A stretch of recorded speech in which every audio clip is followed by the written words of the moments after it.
Would you like some more ideas on things to do using embossing folders? Today I'll show you how I made these 4 cards using some new to me products, and I will show you a few ideas of different things and details that you can add to your embossing folders to give some more interest. These are the embossing folders I will be using. This one and the next one, they have a die set that coordinates, and you can die cut the keys or the flowers and emboss them and add some extra detail. I didn't use the dies for any of the 3 embossing folders. This one, I'm gonna get 2 cards out of 2 panels. So I showed this in a previous video, and I reference this list to see what's my sandwich for using 3D embossing folders from Simon Says Stamp. And I only need my base with my first plate, my first layer, and 1 plate, and my embossing folder and the paper, the cardstock that I want. This one, I'm using a very light pink for the one with the flowers. I think they're cherry blossoms. Please correct me if I'm wrong. And this one I'm using craft cardstock for the one with the keys. And the last one, the third one, I'm going to run it through twice. I have a matte gold and a matte kind of copper color. And I'm going to try to place both of them in the same position in the embossing folder. There will be a tiny slight difference at the end, but I'll show you what I've done. So I've run it twice, once with each panel.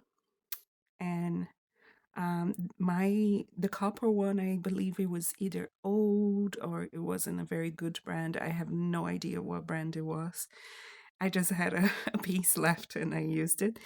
And as you could maybe probably notice in the beginning, it was actually slightly folded, but once you run it through the embossing folder, you cannot see it.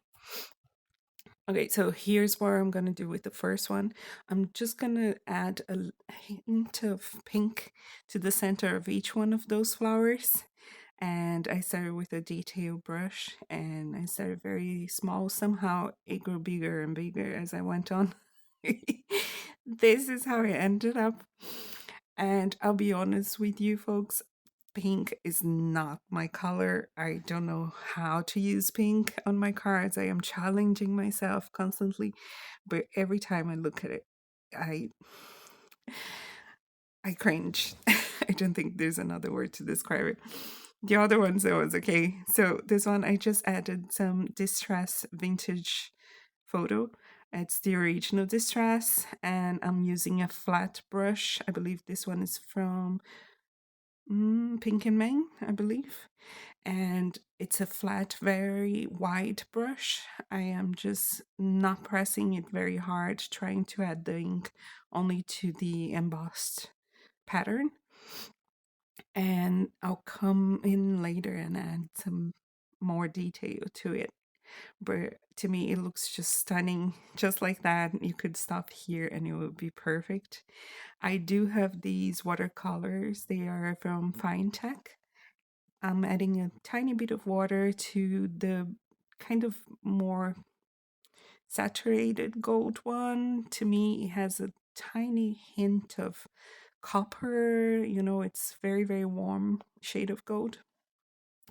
And I didn't show it here, but I mixed it for a little bit until it gets to like this milky consistency. And then I'm gonna just bring it to the longest part of my key. I don't really know much about key anatomy, so I'm not gonna even risk saying what it's called. So it's the longest part and the kind of key bit that goes into the door. I think in my country we would call it the secret, the secret of the key.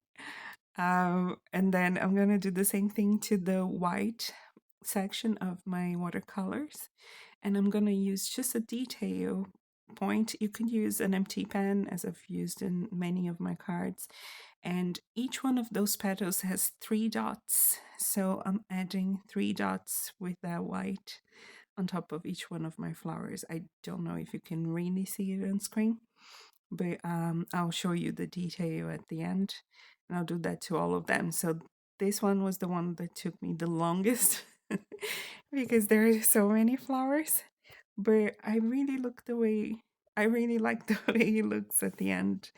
Um, but again, to me, it's still weird because it's pink. If I had made this all in yellow, I would have loved it. But I don't know. I have a problem with pink. I have a childhood trauma.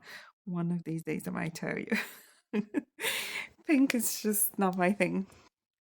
So here's the detail for both of them. I just let them to the side to dry, and then I'm gonna work on these two in the meantime. So I turn them around, get a ruler, and I'll show you here. There is a pattern that goes along from one diagonally, and if you put a ruler, you see that they line it up perfectly. They are dots, and I'm just gonna trace a line with a pencil on the back. Um, Along those lines. And I'm gonna use my guillotine trimmer to cut it along those lines. I'm just gonna align it. I'm not showing on the screen that I'm doing it for both panels, but I am doing it for both panels. And one is the gold, one is the copper. So I'm gonna bring them to my guillotine, line it up on the blade, and then cut it down. So I'll do one whole panel first, because then I have the colors separately, and then I'll do the second one, and I'll mix and alternate those colors. So you could use more than two colors if you wanted to. This is something you can recreate with any 3D embossing folder that you have with a repeated pattern that is kind of regular. It has it's evenly spaced, and you could cut it in between the pattern. Let's say it has big dots, and you could cut it diagonally in between the dots, the bubbles or something like that, and then reassemble it with, like I'm doing here on the screen. I'm just alternating the colors. In the end, they look like they're two exact copies of the panels somehow, but I didn't plan for it to look like that. Here on the screen, the colors are alternated, but once I assemble them, you see that I turn them around and they look like they're exactly the same thing. So I used Easy C tape to hold them together so I could turn them around and add tape on the back. I'm just using Scotch tape, and I am just going to remove those panels, those stripes, and remove the space in between them. I want them very close together, I guess, before I put my tape and glue them in place. Once you put the tape down, it's easier to hold it because then you're holding one element instead of several stripes. I hope that makes sense. And then it's easier to handle them. I'm going to do the same thing to both panels. I'm not going to show the two of them on the screen, but I am doing it to both. And I'm making sure that those spaces are gone in between the stripes. I am just trying today to make these quick and easy cards. I think I've mentioned it before on previous video if you've been following my videos. First of all, thank you. Thank you for watching, and thank you for being here. But I am moving countries. Currently, I am taking a sabbatical to go and spend some more time with my family. I'm originally from Brazil, so it's been hectic around the house trying to move everything and go through all of my stuff and figure out what I'm gonna do.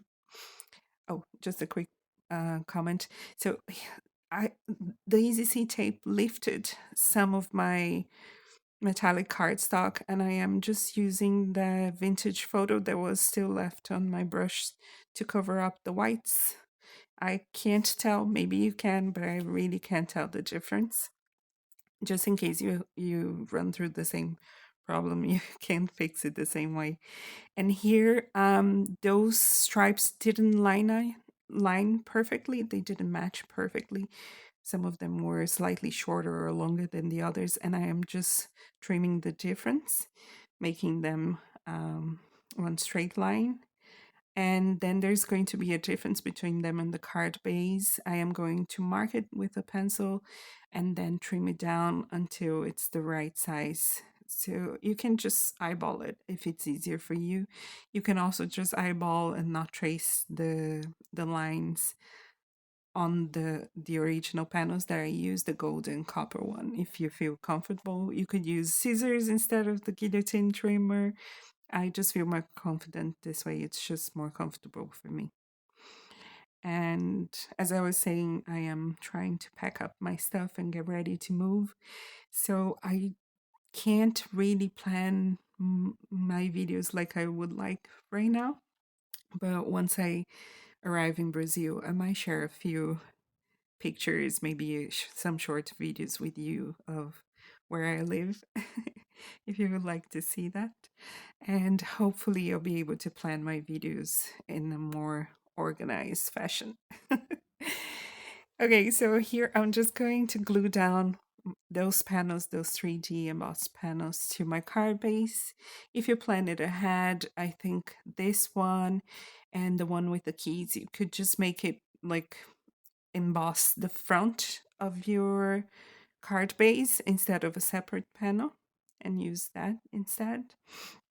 But I wanted it to be smooth on the inside, so I did this. And as you can see, there were a few differences in sizes, and I just trimmed them either with the scissors or with the guillotine trimmer. It's not, it's very easy to fix. And this might be my last one that I'm gluing down. For each one of them, I'm just gonna add a sentiment. Most of my products today are from Simon Says Stamp, the 3 embossing folders, and all the sentiments, they are from the same set.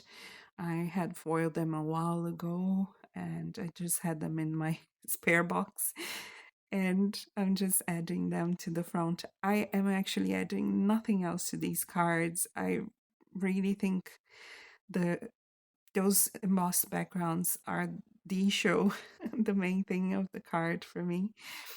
And I really love the way they look. So sometimes I just wanted to show you how small details and adding just a little bit of detail to your background can change your card completely. I think that's the main idea. I hope this is useful for you. I'll try to upload one more video before I go. In case this is your first time watching one of my videos, I do have 2 other videos that I recorded before here on YouTube on my channel about embossing folders. One is showing you how to figure out the sandwiches to use with 3D embossing folders if you have a big shot, where I have tips on the video for any machine and for just embossing in general. And later I recorded another video showing how I made the quickest and easiest cards using 3D embossing folders, using the panels that are embossed on the first video. I will try to link them on the information below if you want to watch them. And these are just building up on those. And if you haven't watched them yet, please go check them out. Please let me know if you have any questions or suggestions, and have a lovely time crafting. These are all the cards we have today. Hope to see you again soon. Bye.